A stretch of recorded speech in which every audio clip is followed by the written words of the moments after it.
Nagaasiniif baay'atu hordoftoota chaanaalii kootii ashamaa harka fuunee kam jirtu nagaa keessanii ani nagaadha obboleettiin keessanii baga nagaa taatan isiniin jedha. Viidiyoo kana laayikii sheer godhaa. Maal argattee akkuma jettan mata duree kiyya irratti hundaa wanti na argadde akkasuma suura isaallee poostii godheen ture asirratti ni yaamamu waan ta'eef qarshii argisiisuun jechaadha.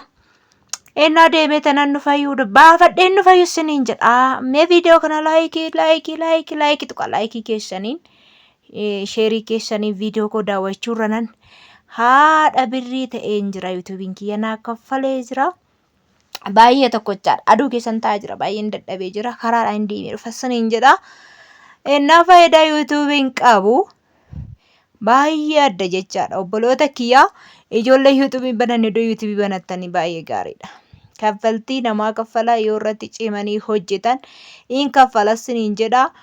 Kanaaf baay'ee tokkoon gammadee jira. Hordoftoota kiyyaa hedduu takka galatoomaa siniin jedha. Hundumti keessan iyyuu warroonni keessattuu homaa goomii takka of keessaa hin qabne viidiyoo hojjedhu laayikii xuxxan kan koomentii irree naa keessan jechaadha. Sheerillee kan gootan hiriyoota keessaniif jechaadha. Hedduu keessan kan na daawwattanii galatoomaa siniin jedha. Maaliif seetan dhugaa rabbii baay'ee tokko sin jaaladha jechaadha. Yuutuubiin faayidaa qaba. Kaffaltii hin kaffala. Akka ati irratti hojjettetti ji'a lamaanis ji'aanis sii kaffala yoo ati irratti hojjette jechaadha. Meeqa kaffalaa yoo jettan immoo bayeessa bareedaa wayii kaffala jechaadha. 10,000 odoo argatanii ji'a lamattuu ji'attoo 10,000 argatanii yuutuubii tokko hojjetanii baay'ee bareedaadha siniin jedha.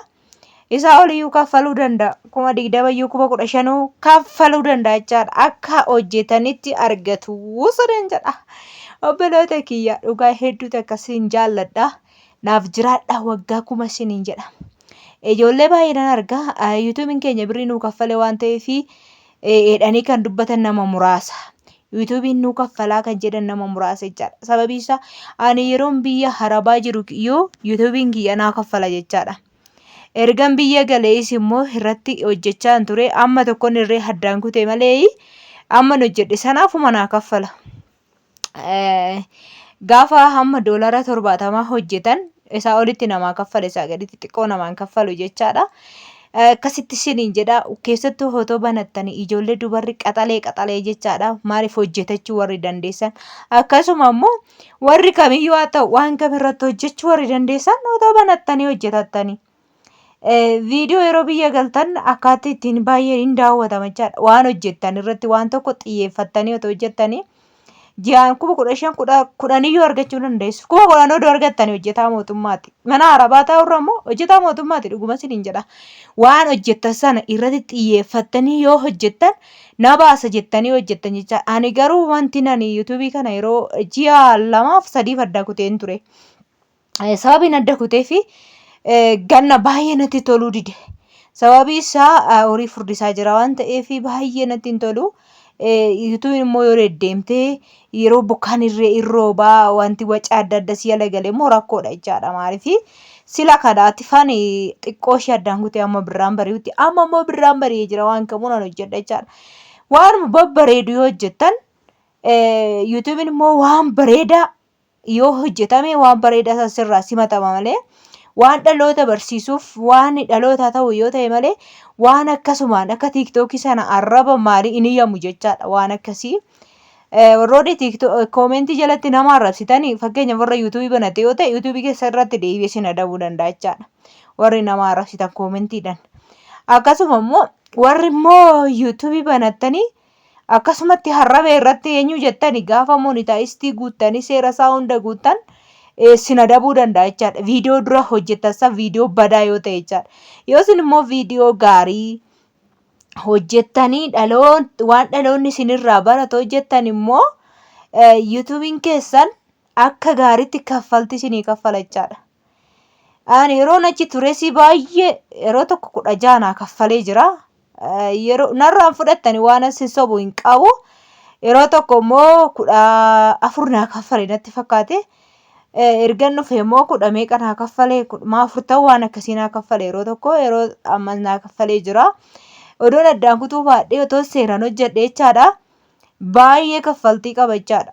Hojjetaa mootummaati isiniin jedha. Warri akka gaariitti hojjetan immoo YouTube irraa sirriitti argata. Garuu ijoolleen keenya YouTube irraa faranka argatan odoo du'anii himan hin dhokfatu, nama muraasatu hima jechaadha. Hin dhoksu irratti du'anii badani. Garuu sababii YouTubein kun kaffaleef YouTube suni daawwatamee viidiyoo gaarii ta'e obboloonni biyya Arabaa keessa biyya bakkee jiran hundumti isaanii viidiyoo nama tokko laayikii sheerii godhanii jajjabeessurraan kan ka'e namni kun beekamtii argate yookaan immoo qarshiitti argachuu danda'e. Otoo isin jajjabeessuu baattanii qarshii ittiin argatu jechaadha. Sila kanaatiif obboloonni keenya biyya Arabaa keessa jirtan banattanii sagalee walii ta'uudhaan akkasuma walirree hin bartu. Hiriyoota baay'eellee baafattu walirree baruudhaan akkasuma waan hedduu barattu jechaadha. YouTube gaafa banattan akka TikTokii miti isiniin jedheera. Kaloo harrabaa miti. Kaloo itti wal gorsan, kan itti wal guddisan, kallattii hin taane irra warra deeman kallattii kanatti deebi'aa jedhanii wal jajjabeessani malee YouTubein jechaadha. Sirri isaa baay'ee bareedaadha. Akkas isiniin jedha. Obboloota kiyya baay'ee sin jaaladhuu fi baay'ee sin kabaju galatooma hundumti keessan Islaama Kiristaana hin jedhu. Baay'ee onnee korraa isin jaaladha. Hundumti keessan otoo carraa keessan kana itti fayyadamtanii banattanii gaafa biyya keessan galtan harka namaa kajeeluu baatanii fataa jettanii bakka hiriyaa keessanii ooltuyyuu dhuguma isiniin jedha jechaadha. Waayifaan bitattu. Waayifaan immoo akkaataa inni koomentii jalatti na gaafattaniirtu boroo jedhee isiniifan deebisa. Waayifaan gatii isaa meeqa akka ta'e akkamitti akka itti guutamu biyya alaa moo an keessaa moo faayidaa isaa hunda isaa isinitti hima. Akkas isiniin jedha. Yeroo gaarii turtii gaarii naaf qabaadha. Viidiyoo isinitti dheeressuun barbaadu galatooma jechuudhumaafan dhufe hin dhofkadhu jedhee tanan maaliifi siin dhofkachuu hin barbaadu sinumarraa hin argadhee siintu na jajjabeessa waan ta'eef kanan jedhudha jechaadha. Murtoon kiyyaa baay'ee sin jaaladha, baay'ee sin kabaja. I love you isiniin jedha. Yeroo gaarii turtii gaarii naaf qabaadha. Viidiyoo biraatiin guyyaa boruu warroonni na gaafattan waan barbaadan na gaafadhaa. Koomentii jalatti ani immoo isiniifan deebisaa baay'ee